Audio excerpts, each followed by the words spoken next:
제4복음서 26번째 시간 본문은 요한복음 5장 25절에서 29절까지 말씀 같이 보겠습니다. 요한복음 5장 25절부터 29절까지 말씀 같이 보도록 하겠습니다. 본문 읽겠습니다. 진실로 진실로 너희에게 이르노니 죽은 자들이 하나님의 아들의 음성을 들을 때가 오나니 곧 이때라. 듣는 자는 살아나리라. 아버지께서 자기 속에 생명이 있음 같이 아들에게도 생명을 주어 그 속에 있게 하셨고 또 인자됨으로 말미암아 심판하는 권한을 주셨느니라. 이를 놀랍게 여기지 말라. 무덤 속에 있는 자가 다 그의 음성을 들을 때가 오나니 선한 일을 행한 자는 생명의 부활로 악한 일을 행한 자는 심판의 부활로 나오리라. 아멘. 저희들 요한이 쓴 복음서를 저희들이 나가면서 지난 시간에 베데스다 그 연못에서 예수님에 의해서 치료함을 받은 그분이 예수님에 대해서 얘기할 때 예수님은 이제 핍박과 죽음의 자리까지 나가게 됩니다. 그런데 그 죽음의 자리 앞에서도 예수님이 이제 그들 앞에서 어떤 얘기를 하고 있냐?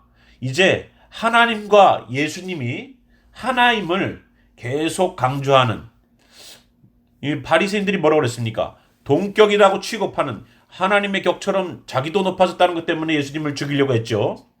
그런데 예수님이 이젠 동격이 아니다. 하나님하고 나는 하나다. 라는 그런 얘기를 가지고 나오고 있습니다.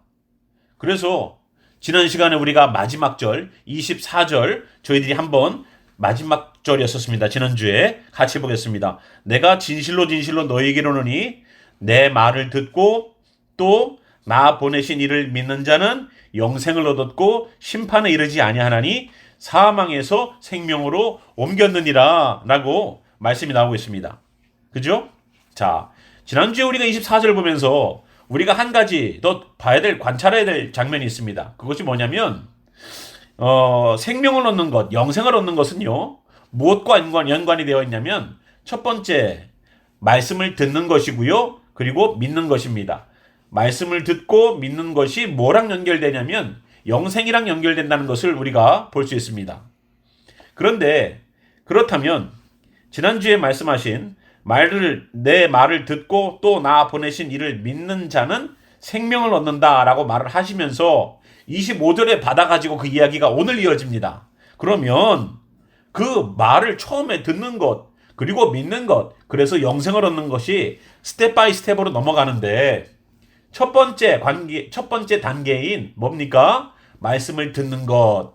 그러면 언제 듣냐 이거예요. 그때를 가르쳐 주셨다는 겁니다. 25절 진실로 진실로 너희에게 이르노니 죽은 자들이, 여기서 말하는 것은 육신이 죽은 자만을 얘기하는 것이 아닙니다. 하나님의 아들의 음성을 들을 때가 온다 이거예요. 오나니 곧 이때라.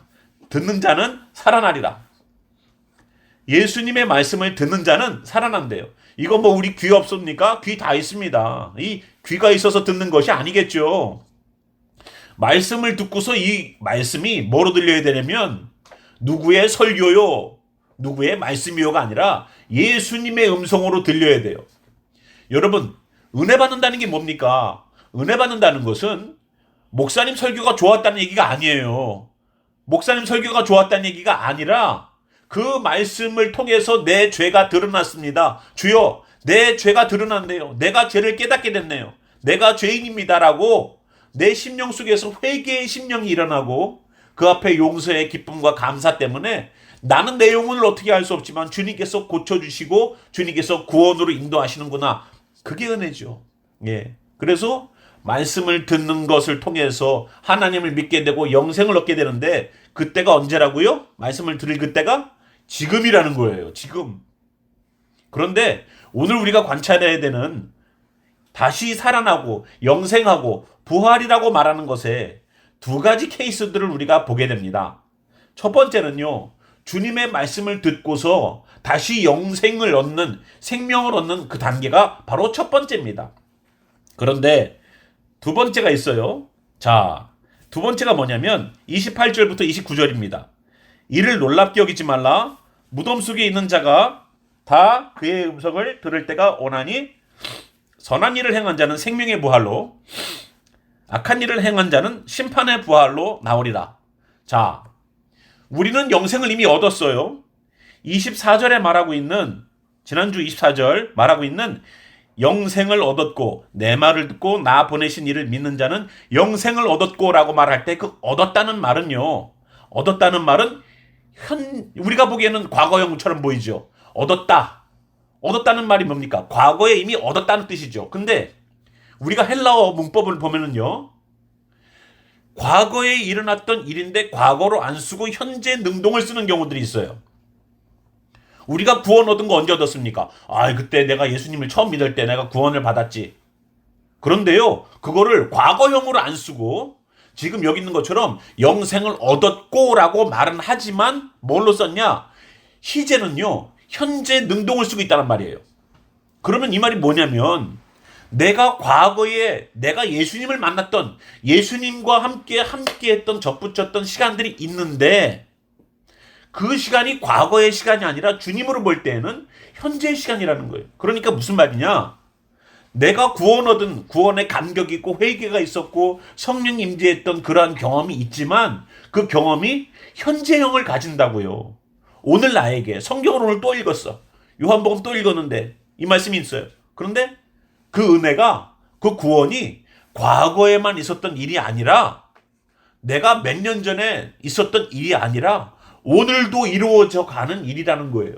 그래서 구원은 어떻다? 구원은 과거에 원타임만 있는 것이 아니라 이 구원이 계속 내게서 움직이는 거예요. 시동을 한번 걸어놓으면 키를 빼고 시동 버튼을 끄기까지는 계속 연료가 다 될 때까지는 자동차가 움직이는 거예요. 기어를 움직이지 않아도 파킹에 넣어놔도 계속 엔진은 돌아가는 거예요. 그죠? 그런 것처럼 구원이라는 것이 이루어지는 그 순간부터 계속 구원의 역사와 사역들이 이루어지는 거예요. 그래서 우리의 병든 육신에도 문제 있는 상황에도 예수님은 역시 구원자 되십니다. 예수님은 구원자 되세요. 예수님이라는 이름, 예슈아라는 그 이름의 뜻이 구원이라는 뜻이에요. 그렇죠? 아예 그 이름 자체가 구원자예요. 아예 뭐 구원자라고 따로 있는 것이 아니라 예수라는 이름 자체가 예슈아라는 그 단어가 바로 구원하다라는 뜻입니다. 그래서 그 역사가 영생을 얻는 역사가 이루어졌다는 얘기예요. 언제? 25절 오늘 읽은 본문의 말씀을 하나님 예수님의 말씀을 들을 때 언제? 지금. 영생은 지금 얻는 거예요. 영생은. 그런데 우리가 영생하면 죽어서 얻는 것이라고 생각하죠. 아니요. 우리가 예수님을 믿는 그 순간부터 영생의 시간은 시작된 겁니다. 영생의 시간은 시작된 거예요. 그 중간에 우리에게 죽음이 있겠죠. 주님이 오시던 내가 가던 중간에 죽음이라는 과정들이 있을 겁니다. 그러나 영생의 시간은 계속 가는 거예요. 그죠? 학생들도 계속 학년이 올라가죠. 뭐 고등학교면 고등학교, 대학교면 대학교. 학교는 똑같은 학교인데 학년이 계속 바뀌면서 실력이 그만큼 계속 업그레이드가 되죠. 우리가 사는 인생도 마찬가지입니다. 하나님 나라에 있었던 우리가 어머니 뱃속으로 들어오고 어머니 뱃속에서 또 다른 세상인 이 세상을 살게 되고 이 세상을 살게 된 우리가 하나님 나라로 가요. 여러분 어머니 뱃속에서 나올 때에 탯줄을 잘라야 됩니다. 어머니 뱃속에 있을 때 모든 영양분을 모든 산소를 공급받은 그 탯줄 그거 끊어지면 죽지요. 그러나 이 세상으로 나올 때는 그것이 끊어져야지 살 수 있어요. 하나님 나라도 마찬가지입니다. 이 땅에서 우리가 밥을 먹고 돈을 벌고 열심히 해갖고 살지요. 하나님 나라 가면은 사는 방법이 달라. 그건 육신으로 살아가는 것이 아니라 영혼으로 살아가는 거예요. 그러니까 영혼의 육신의 것들을 끊어내는 탯줄을 끊어내는 것처럼 우리의 목숨을 끊어내는 일들을 하는 거예요. 그래서 하나님 나라 가는 거예요. 그래서 그 마지막 심판 때가 됐을 때에 마지막 주님께서 오시고 부르실 때에 어떤 일이 발생하냐면 29절처럼 선한 일을 행한 사람은 선한 생명의 부활로 나타나고 악한 일을 한 사람은 심판의 부활로 나타나는 거예요. 주님이 다시 오심을 우리 기다린다 그러는데 준비된 사람에게는 어떻습니까? 주여 오시옵소서라고 기다리죠. 여러분 시험이 날짜가 다가올 때에 공부를 열심히 한 사람은요 시험이 빨리 오길 바래요. 왜? 나는 그동안 준비를 열심히 했는데 이제 내 실력을 좀 드러내야 되는데. 그런데 시험이 다가올 때 공부를 안 하는 학생은 어떻게 될까요? 꼭 이거 시험 봐야 되나? 이거 안 보면 안 되나? 이거 시험을 좀 쉽게 볼 수 있는 방법은 없을까? 내가 공부를 많이 안 해도 시험 성적이 잘 나올 수 있는 방법이 없을까? 그래서 어떻게 해요? 손바닥에다가 써요. 예. 손바닥에다가. 예? 예? 예? 옛날에 제 친구들도 그랬어요. 제 친구들이 시험을 쉽게 보려고 책상에다가 써놓잖아요. 그럼 책상에 써놓으면 어떻게 했어요? 선생님이 알고. 자, 1분단 일어나서 3분단으로 가고, 3분단 일어나서 2분단으로 오고. 아이고, 그때 제 친구가 그랬어요. 선생님 책상 들고 가면 안 돼요? 예, 안 돼요. 예. 책상 들고 가면 안 돼요. 우리에게는 기회가 없어요. 그래서 오늘 예수님께서 지금 말할 이때에 영생을 얻는 이때에 그때에 우리의 생명이 살아나서 영생을 얻었지 않습니까? 그런데 그것이 언제 이어지느냐? 우리가 죽음 다음에도 이어지는 생명의 부활로 다시 주님께서 우리를 다시 살리실 겁니다. 두 가지를 우리가 봤죠. 그런데 마지막 때의 생명의 부활로 나오려면 언제가 중요하냐면요. 우리가 죽기 전에 회개하는 것, 그것이 중요한 것이 아니라 지금이 중요한 거예요. 지금. 예수님은 그 얘기를 하신 거예요. 구원 얻을 때가 언제예요? 생명 얻을 때가 언제입니까? 하나님을 믿을 때가 언제예요? 그때가 25절 다시 한번 보면은요. 죽은 자들이 하나님의 아들의 음성을 들을 때가 오나니 곧 이때라. 듣는 자는 살아나리라. 자, 계시록에도요. 7교회에다가 예수님께서 말씀하시면서 귀 있는 자는 들을지어다라고 말씀하셨습니다. 예, 우리의 육신의 귀만을 얘기하는 것이 아니겠죠. 정말로 그 말씀을 듣고 예수님, 내가 아무리 온전하게 살았어도 예수님 보시기에는 책망할 것이 있는 교회였군요. 우리가 아무리 보기에 건강한 교회처럼 보여도 예수님의 눈에는 우리가 건강하지 않고 하나님 나라 들어가기에는 부적합한 우리였군요. 그 가운데 그거를 주님의 음성으로 듣고 고침받아서 회개하여서 성령께서 말하시는 것을 들을 수 있는 교회가 되어야 될 줄 믿습니다. 그래서 우리가 고침받는 거예요. 날마다. 주님께 가는 겁니다. 자, 그래서 오늘이 중요하다고 말씀드렸죠? 여러분, 마가복음 말씀 하나 저희들이 같이 보면서 오늘의 말씀에 예수님께서 어떠한 방향으로 말씀하셨는지를 함께 보겠습니다. 마가복음 11장입니다. 마가복음 11장 넘어오시면은요. 11장 12절부터 저희들이 14절까지 함께 보겠습니다. 이 이야기는요. 여러분들도 잘 아시는 무화과 나무의 이야기입니다. 자, 11장 12절에 보겠습니다. 이튿날 그들이 베다니에서 나왔을 때에 예수께서 시장하신지라 멀리서 잎사귀 있는 한 무화과 나무를 보시고 혹 그 나무에 무엇이 있을까 하여 가셨더니 가서 보신즉 잎사귀 외에 아무것도 없더라. 이는 무화과의 때가 아님이라. 예수께서 나무에게 말씀하여 이르시되 이제부터 영원토록 사람이 내게서 열매를 따먹지 못하리라 하시니 제자들이 이를 듣더라. 그래서 그 무화과 나무가 어떻게 됐는지 20절에 나옵니다. 그들이 아침에 지나갈 때에 무화과 나무가 뿌리째 마른 것을 보고 베드로가 생각이 나서 여짜오되 라비어 보소서 저주하신 무화과가 말랐나이다 라고 말했다는 거예요. 자, 여러분 무화과 나무의 이야기 여러분들도 잘 아실 겁니다. 꼭 예수님이 우리가 보기에는 13절에 보니까 무화과 나무의 때가 아닌데 무화과의 열매가 나올 때가 아닌데 왜 예수님은 부당하게 그 무화과 나무를 저주하셨는가? 아니 열매 나올 때가 아닌데 열매를 달라고 하는 예수님이 잘못된 거 아니에요? 예? 열매가 나올 때도 아닌데 열매를 찾는 예수님이 잘못된 거 아니냐고요. 자, 그런데 우리가 정말로 이스라엘의 문화를 좀 저희들이 들여다보면은요. 이스라엘의 무화과 나무는요. 1년에 5번의 열매를 걷습니다. 지금 여러분도 아시다시피 무화과가 뭡니까? 없을 문자에 꽃화자예요. 꽃이 피고 나서 열매가 보통 생기는데 열매가 언제 생기냐면 잎사귀가 나오면서 열매가 생겨요. 꽃이 안 피고. 그래서 무화과입니다. 이 무화과는 그래서 잎사귀가 겨울이 지나서 막 나올 때에 열매가 달려요. 이스라엘의 무화과는요. 날씨가 워낙 좋고 그렇기 때문에 1년에 5번의 열매를 낸답니다. 많이 내죠? 그래서 무화과 나무는요, 이 그 근동 지역에 살고 있는 사람들이 쉽게 이 달콤한 당분과 수분을 섭취할 수 있는 가장 쉬운 나무예요. 그래서 이 무화과 나무는 각 가정에 뭐 한두 그루씩은 다 심겨져 있대요. 그냥 보통으로. 그래서 뭐 자기네 집 거라고 뭐 우리 거야 하고 하지 않고 뭐 지나가는 뭐 나그네가 한두 개씩 따먹어도 그거를 뭐라고 하지 않는데요.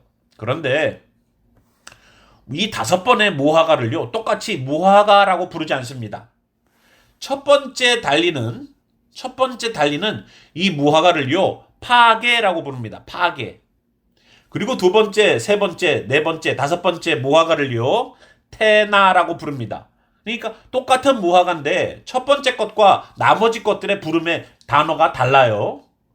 그래서 예수님께서 여러분 이 5번의 열매 맺는 시간이요. 이 첫 번째 열매를 맺을 때가 언제쯤 되냐? 6월절쯤 되고요. 요 마지막 테나의 마지막 무화과 열매가 달릴 때가 언제냐면 여러분 이스라엘의 7절기 가운데 제일 마지막 절기인 초막절 때쯤 이 열매가 걷어집니다. 그러니까 이 무화과의 비유가 그냥 뭐 말랐다 저주받았다 그런 얘기가 아니라 첫 번째 열매가 일릴 때가 언제라고요? 바로 6월절 즈음이라는 것을 우리가 보게 됩니다. 왜냐하면 예수님께서 지금 예수님이 십자가를 지는 마지막 주에 접어드는 주예요. 그래서 예루살렘 성전에 들어가시면서 많은 이들이 호산나 다윗의 자손이여라고 환영을 했다가 다시 성전을 정결하게 하시는 일들을 하시고 하는 장면들이 바로 이 무화과 이야기와 함께 같이 맞물려 있습니다. 그러니까 예수님이 6월절 어린 양으로 잡혀 돌아가시는 그 주간에 이 무화과 사건이 있었다는 겁니다. 그래서 이 첫 번째 무화과예요.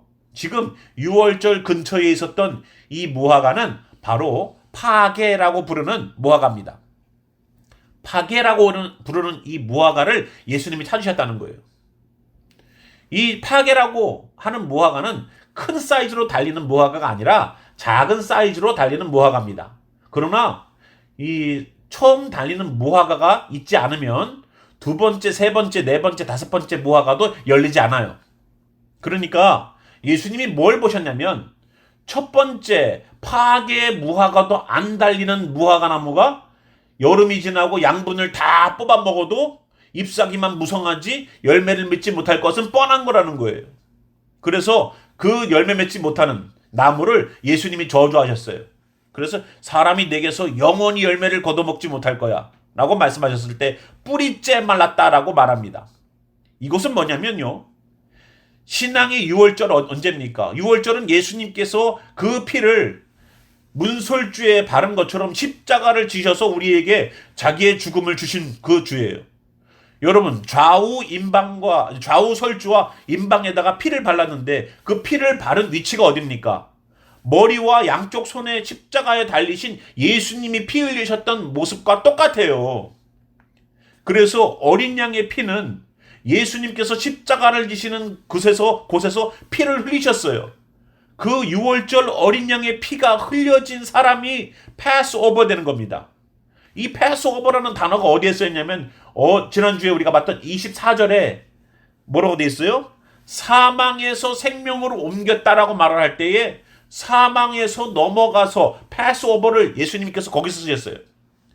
사망에서 생명으로 옮겨진 거는 우리는 가만히 있지만 우리가 죽을 수밖에 없는 사람이지만 예수님께서 흘리신 보혈 때문에 그것이 패스오버 됐다는 얘기예요. 그래서 생명의 역사가 나타났다는 얘기예요. 그죠? 그런 것처럼 오늘도 파게라는 첫 번째 무화과 나무의 열매가 안 생기면 두 번째, 세 번째, 네 번째, 5번째 마지막 초막절 때 어떻게 됐습니까? 초막절 되면은 예수님께서 완전히 지상에서 믿는 자들을 다 데리고 새천년의 새로운 세계가 되죠. 새 하늘과 새 땅이 됩니다. 그때가 되면. 그래서 초막절이 되면 예수님이 이스라엘 여호와의 절기 가운데에 마지막 때라고 우리가 말하고 있는 거예요. 그때가 되면 어떻게 됩니까? 무화과의 열매가 마지막으로 추수가 되는 거예요. 6월절 때 열매가 걷어지지 않으면 초막절 때 열매가 걷어지지 않습니다. 마지막 때의 부활, 생명의 부활로 나오려면 뭐가 있어야 됩니까? 오늘 주님께서 하시는 말씀이 예수님의 음성으로, 예수님의 말씀으로 오늘 우리가 읽은 본문 25절에 있는 말씀처럼 들려야 돼요. 그것이 안 되면 여기 마가복음 11장 14절에 있는 것처럼 이제부터 영원토록 사람이 내게서 열매를 따먹지 못하리라. 파괴라는 무화과가 열리지 않으면 그 뒤에 열매가 열리지 않습니다. 즉 하나님 나라에 들어갈 수가 없다는 얘기예요. 6월절 어린 양의 예수의 보혈에 흘려있는 역사가 첫 단추가 꼬여지지 않으면 초막절 때 무화과를 5번째 열매를 거둬먹을 수가 없다는 겁니다. 그래서 6월절 어린 양의 예수의 보혈에 나를 구원하시는 생명의 구원과 감격의 역사가 없는 사람은요, 뭐가 없냐? 마지막 때에 생명의 부활로 나오지 않습니다. 이건 성경이 얘기해 주는 겁니다. 우리가 아무리 교회를 다녀도, 우리가 아무리 교회에 헌신을 해도 이 마음 가운데 기쁨이 없고 감사가 없으면 그것은 율법적으로 그냥 우리가 해야 되는 일이기 때문에 거기에 들어와 있는지 모릅니다. 그것은 아니죠. 예수 믿는 자의 특징이 뭐라고 그랬습니까? 아까 24절에 봤던 것처럼 영생을 얻었고, 영생을 얻은 그 장면은, 여러분, 영생을 얻었을 때 여러분 얼마나 기쁘겠어요? 영생을 얻었다는데. 누군가가 여러분들에게 10만 불의 돈을 탁 던져주고 갔어요. 써! 하고. 여러분 얼마나 기쁘겠어요? 안 기쁘겠어요? 예. 다들 10만 불 준다고 그랬는데도 그냥 표정들이 그냥, 그래, 그런 일이 없으니까 아예. 예? 예. 그래요. 여러분, 복권 당첨됐다고 생각해 보세요. 예. 갑자기 화색이 도네요, 여러분. 예. 예. 자, 복권이 몇백 밀리언이 됐어. 예? 그것도 얼마나 좋게. 야, 여러분, 그렇게 복권 되면 심장이 터질 거예요. 심장마비가 올지 몰라. 그래서 일단 우황청심환 하나 먹고 시작하죠. 자, 그런데 영생은 어떻습니까? 영생이라는 얘기를 들었을 때 내가 거기에 반응을 보이지 않다면, 거기에 감격이 없다면 내가 과연 생명을 얻은 자일까요? 주님께서 나를 위하여 죽으시고 영생이라는 것을 주셨는데, 아, 내가 영생에 대해서 기뻐하고 너 그 감격이 너무 커갖고 감사해서 생명을 얻음에 대하여서, 그거는요 예수님을 만난 자 아니면 결코 맛볼 수가 없습니다. 예. 예수님을 만나는 감격이 있는 사람만이 생명의 감격, 영생의 감격을 알 수 있어요. 그래서 지난 시간에 우리가 금요일날 바로 어제 배웠던 예수님의 초실절의 역사, 첫 번째 열매가 되셨다고 그랬잖아요. 잠자는 자들의. 예수님이 살아나신 것을 통해서 뭐를 깨닫게 하신다고요? 우리도 살 수 있다는 것을 보여주신 분이에요. 아, 우리도 다시 예수님 안에서, 예수님이 내 이름을 부르면 살아나는구나, 육신이 살아나는구나. 예, 살아나는 것을 보여줬어요. 그래서 우리에게 희망과 소망이 되었다라고 말하고 있습니다. 마지막 때에 분명히 죽었을 때에 믿는 자도 안 믿는 자도 다 부활합니다. 뭐 믿는 사람만 부활하는 거 아닙니다. 그러나 우리는 생명의 부활로, 영생이 없는 자는 심판의 부활로 나온다는 것을 성경이, 예수님이 직접 얘기해 주고 있어요. 예수님이 얘기해 준다고요. 누가 얘기해 준 게 아니라, 다른 사람 제3자가 얘기해 준 것이 아니라 하나님이신 예수님이 말씀하셨다고요. 그러면 그 영생을 어떻게 얻을 수 있습니까? 그 부활을 언제 얻을 수 있습니까? 언제? 지금이라는 거예요. 그때가 언제나 이때라는 거예요. 오늘 본문으로 다시 요한복음으로 돌아오시면은요, 우리 요한복음 말씀으로 다시 돌아오셔서 25절에 진실로 예수님이 얼마나 답답하셨으면 진실로를 2번이나 하셨을까? 진실로라는 단어가 한 번도 안 붙어도 예수님의 말씀을 이루어지는데, 진실로 너희에게로니 죽은 자들이 하나님의 아들의 음성을 들을 때가 오나니 곧 이때라. 듣는 자는 살아나리라. 아멘. 이 일이 어디에서 일어난지 아십니까? 이 일이요, 나중에 우리가 그런 일이 일어날 것이다가 아닙니다. 여러분, 나사로 얘기 아시죠? 무덤에서 썩어서 죽은 지 나흘이나 된, 4일이나 지나서 시체가 썩은 냄새가 나는 그 사람, 무덤문을 옮겨놨을 때에, 무덤문을 옮겨놓기 전에 그 앞에 갔을 때에도 이미 무덤 바깥으로 썩은 냄새가 진동했던 그 나사로, 그래서 부활을 믿는다고 말을 했던 마르다가 무덤 앞에 가갖고는 주여 썩은 냄새가 납니다 라고 자기가 부활을 믿습니다 라고 말을 했다가 그 믿음 없음이 뽀록 났던 그 나사로, 예수님 앞에서는 나는 부활 믿습니다 라고 당당하게 얘기했죠. 근데 무덤 앞에 가고 현실 앞에 가니까 어떻습니까? 주여 썩어서 냄새가 납니다 라고 얘기를 해요. 예수님 말씀하시죠. 아니 네가 금방 전에 부활을 믿는다고 말하지 않았느냐. 그런데 썩은 냄새가 나면 어떻고 마른 뼈면 어때요? 예수님이 살릴 수 있다는데 그 믿음이 없다는 거예요. 우리가 그래요. 입으로는 뭘 못해요. 입으로는 다 하지. 그런데 현실의 문제 앞에 가면 어떻게 돼요? 주여 썩은 냄새가 납니다 이렇게 얘기한다고. 주여 문제가 너무 큽니다 라고 얘기한다고. 주여 이건 불가능합니다 라고 얘기한다고. 아닙니다. 그때 필요한 것이 믿음이죠. 믿음은 거기서 드러나는 거예요. 거기서. 그래서 죽은 나사로가 예수님의 음성을 듣고 반응을 보여서 살아나는 역사가 오늘 우리가 읽은 본문에 그대로 녹아져 있습니다. 28절 이를 놀랍게 여기지 말라. 무덤 속에 있는 자가 다 그의 음성을 들을 때가 오나니. 자, 예수님의 음성을 듣고 반응을 보였던 나사로는 생명의 부활로 다시 일어났죠. 자기 목숨을 부지했습니다. 예수님이요 이미 말씀해 놓으시고 사역과 역사는 조금 있다가 진행시키십니다. 항상 예수님 말씀이 먼저죠. 왜? 그것에 대한 믿음의 반응을 가지고 역사가 일어나기 때문에 그렇습니다. 이 이야기처럼 예수님이 마가복음에서도 무화과의 이야기를 하셨죠. 무화과의 이야기가 오늘 우리가 다시 생명을 얻고 영생을 얻고 부활하는 이야기와 똑같습니다. 첫 번째 단추, 지금 이때에 주님의 말씀으로 듣지 않는다면 생명의 부활로 나올 수 없음을 예수님 얘기하는 겁니다. 영생이라는 것을 나는 예전에 얻었지, 그 구원을 과거의 것으로 들고 있는 사람이 아니라 그 과거에 얻은 구원의 감격 때문에 이제는 나를 하나님의 아들 삼아주시는 것 때문에 구원을 이루려고 사는 사람이 아니라 구원을 이미 받았기 때문에 그 신분에 맞게 살려고 몸부림치는 사람이 되어서 가는 과정들이 되어야지만 그 끝에도 그 과정의 열매가 달린다는 거예요. 하버드 들어가는 것을 목숨 걸고 공부했던 고등학교의 학생이 하버드 들어가서 하버드 학생이 됐는데 하버드만 들어가면 나는 됐다라고 해서 그때까지만 공부하면 그게 끝입니까?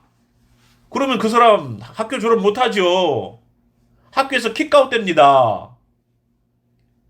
우리가 그 학교에 들어가는 것도 중요하지만 그 학교에서 원하는 자격 조건을 잘 수반해야지만 졸업장이 주어지는 겁니다. 그래야 진정으로 그 학교 학생이 되는 거죠. 입학했다고 다가 아닙니다. 졸업장을 주어야지만 그 학교 학생이 되는 거예요. 구원도 마찬가지입니다. 예수님을 믿고 구원의 영생을 받았어요. 합격 통지서 받았어. 그러면 그 영생을 가지고 하나님의 자녀가 된 것에 대하여서 그 자격과 신분을 유지하기 위한 내 몸부림이 있어야 된다는 거예요.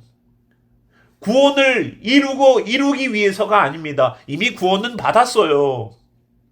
이 받은 구원 때문에 나를 자녀 삼아주신 주님 때문에 너무 감사해서 죄악된 내 모습을 내가 알기 때문에 주님을 모르고 주님께 손가락질했던 내 과거를 알기 때문에 저 교회 다니는 인간들, 저 예수 믿는 인간들 그렇게 했던 내 모습을 알기 때문에 나를 구원하신 주님의 은혜가 너무 감사해서 오늘도 내 삶이 사도 바울처럼 나는 사랑의 빚진 자로 산다라고 말하는 것처럼 진짜 빚진 자로 사는 거예요.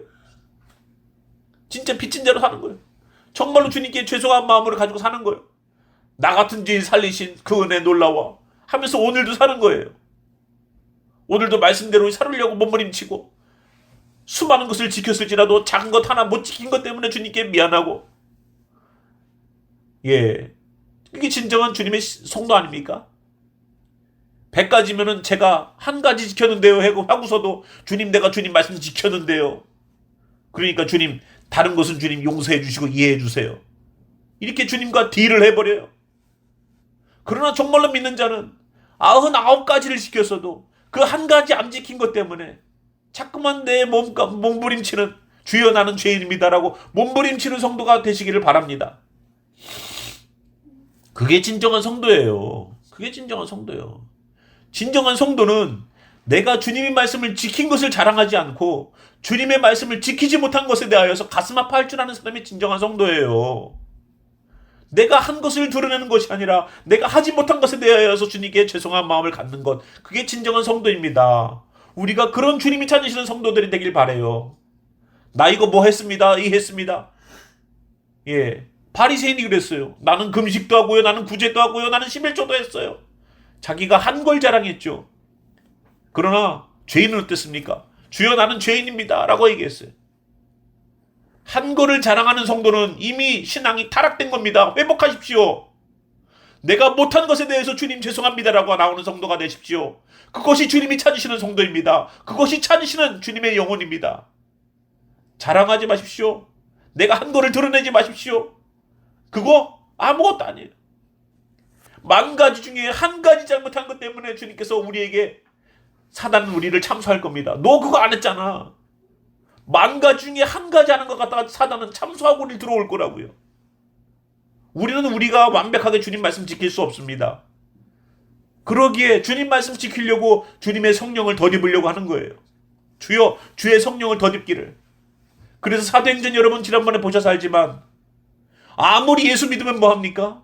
아무리 주님의 일을 하면 뭐합니까? 성령 받는 것을 돈으로 살려고 했던 사람 있지 않습니까? 여러분, 성령의 사람이 되세요. 아무리 우리가 목사일지라도 성령과 무관한다면 그것은 어떻게 목사일 수 있습니까? 아무리 주님의 일들을 하고 아무리 교회 다닌 지 오래됐어도 믿는 것과 성령이 충만한 것은 다른 얘기입니다. 그래서 성령을 받기 위해서 돈을 쓰려고 하는 사람은 저주가 있었죠. 성령을 받았냐라고 물어볼 때 그런 일이 없습니다 할 때 성령을 받기를 위해서 기도할 때 성령이 충만하게 역사해야 됐죠. 예수님의 제자들도 말씀이 부족했습니까? 예수님의 마음을 헤아리지 못했겠습니까? 다 알지만 성령이 내려오지 않고서는 사역이 시작되지 않았었습니다. 하나님의 사람들이요, 성령에 대하여서 여러분 사모하십시오. 그저 교회에 나오는 사람, 그저 예수 믿는 사람이 아니라 성령의 사람이 되십시오. 성령이 사람이 되어도 여러분들을 아프리카로 선교 보내지 않습니다. 성령이 사람이 되어서 가치 판단이 주님 안에서 되게 바라고 작은 것에서도 아파할 수 있는 그리스도인들이 되십시오. 지금 그렇지 않으면 어찌 나중에 생명의 부활로 나올 수 있습니까? 우리가 죽음을 우리는 개런티하지 못합니다. 제가 말씀드리잖아요. 제가 교통사고 났을 때에 그 짧은 시간 동안 차가 뱅글뱅글 돌고 저 숲속에 가서 쑤셔 박힐 때에도 저는 제가 죄에 대하여서 주여 이제 죽을 것 같습니다. 내 죄에 대해서 회개 못했어요. 저는 제 뒤에 앉아있는 아이들이 어떻게 됐을까? 백밀러, 사이드미러도 보지 못하고 그저 핸들만 붙잡고 앞만 보고서 그저 그 위기의 순간 가운데 있었습니다. 우리가 회개할 수 있는 시간이 없습니다. 나중에 내가 죽을 것 같으면 그때 회개하지. 기회가 없습니다. 예수님 말씀하시잖아요. 그때가 언제나? 곧 이때라. 이때라는 거예요. 여러분 영혼을 너무 편안하게 내버려 두지 마십시오.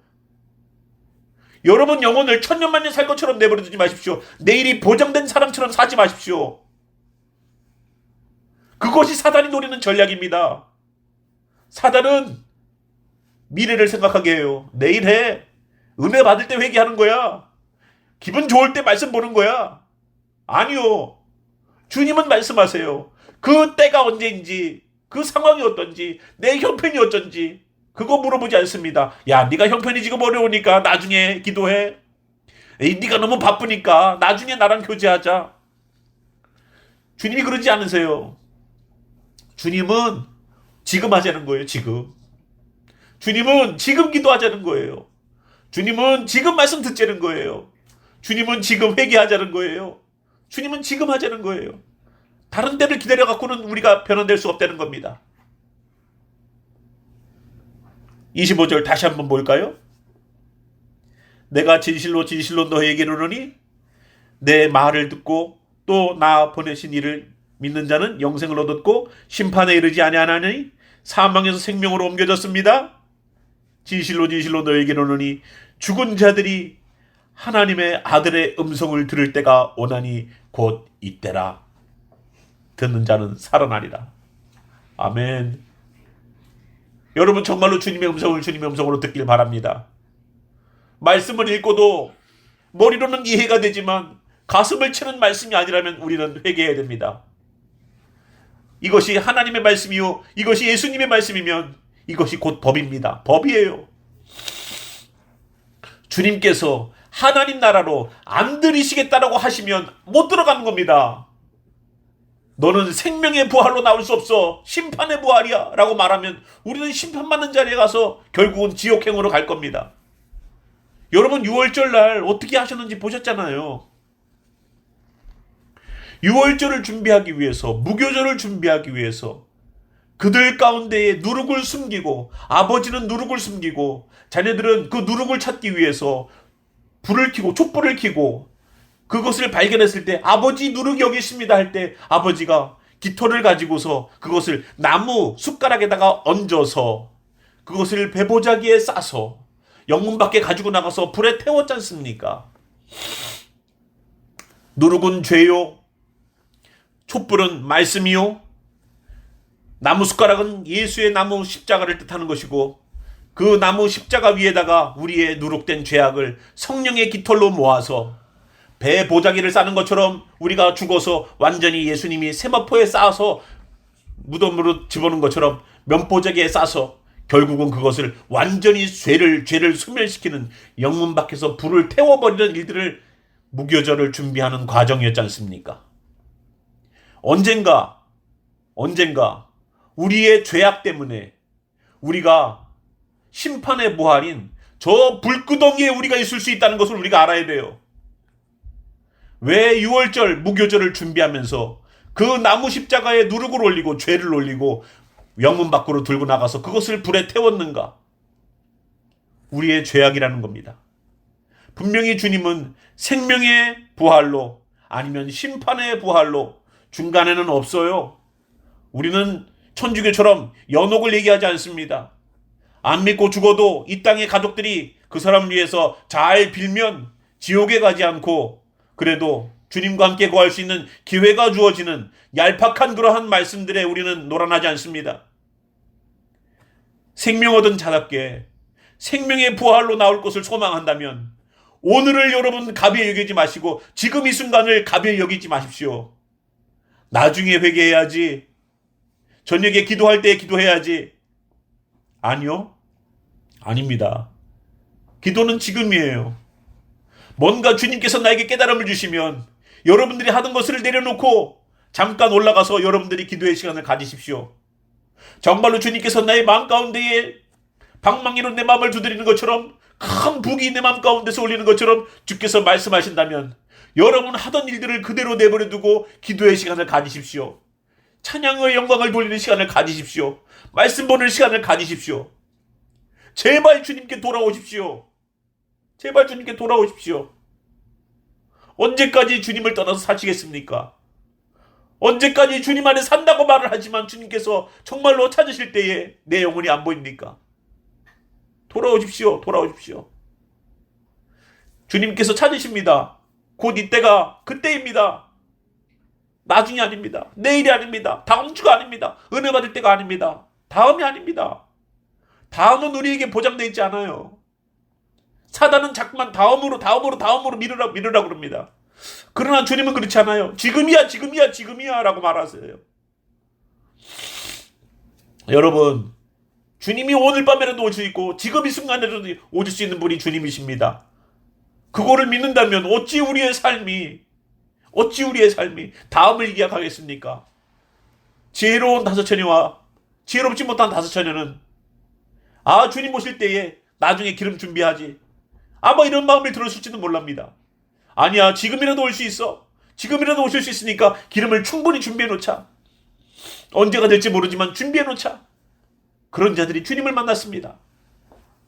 성도 여러분, 우리의 신앙을 저 고무줄 늘어나듯이 늘려놓지 마세요. 우리의 신앙의 시간을, 내 인생의 시간을 늘려놓지 마십시오. 우리는 언제라도 주님께 갈 수 있는 그러한 존재라는 것을 우리는 알아야 됩니다. 여러분이 자고 있는 그 순간에 우리의 숨을 거둬갈 수 있어요. 저는 주무시다가 하나님께서 부르심을 받아가지고 가는 성도들도 봤습니다. 젊은 분이에요. 또 어떤 분은 교회에 오려고 저녁 예배를 드리러 오시다가 교통사고가 나서 예배 드리러 오는 시간에 사고가 나서 돌아가시는 분도 봤습니다. 여러분, 우리의 시간은 그렇게 많지 않습니다. 우리의 시간을 건강하게 이제는 120세까지 살 수 있다?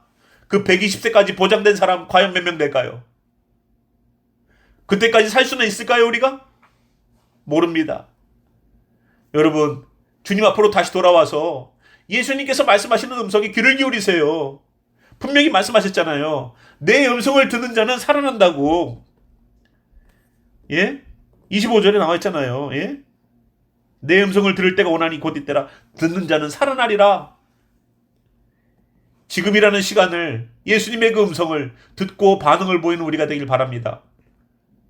이거는 김지영 목사 설교가 아니라 주님께서 이렇게 말씀하셔서 성경에 써놨지 않습니까? 제 말을 믿지 마시고 성경을 믿으세요. 성경을.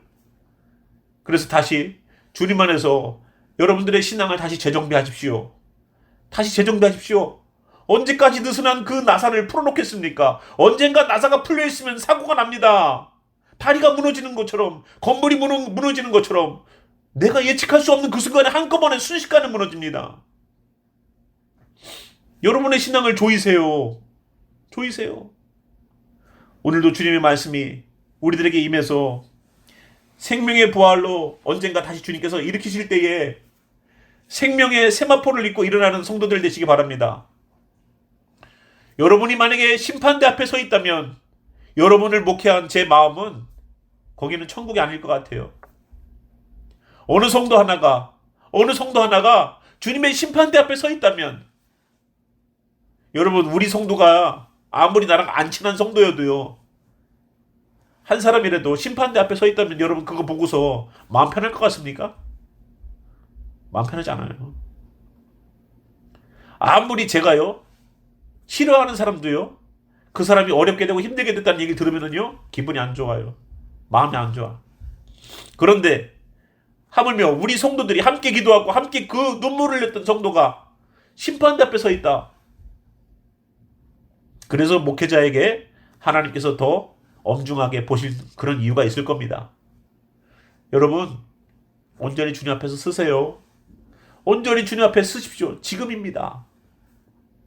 점심 1시간 안 먹어도 돼. 가서 기도하세요. 밥 먹는 거 한 번 안 먹으면 어때요, 그거. 그러나 주님께서 나에게 원하시는 마음이 있으면, 여러분 방 많잖아요. 방 없는 우리도 기도하는데 방이 있는 여러분들 각자 방에 들어가서 한 사람씩 하나씩 쓰고 써도 되는구만. 예? 들어가서 기도하세요. 들어가서 울부짖으세요. 주님, 나에게 다시 신앙 회복시켜주세요. 우리 성도들 다시 신앙 회복시켜주세요. 다시 예수님 만나게 도와주세요. 그 영생을 얻었다고 말하는 그 영생의 시간은 계속 이어지는 현재형을 썼는데 왜 내 신앙은 과거에 머물러 있습니까, 주님? 왜 내 신앙은 내 과거 구원 얻었을 때에 머물러 있습니까, 주님? 여러분 다시 돌아오셔서 주님의 은혜 가운데 있기를 주님의 이름으로 축원합니다. 함께 우리에게 주신 말씀 위하여서 잠시 기도하겠습니다. 잠시 기도하고 제가 기도하고 마치겠습니다.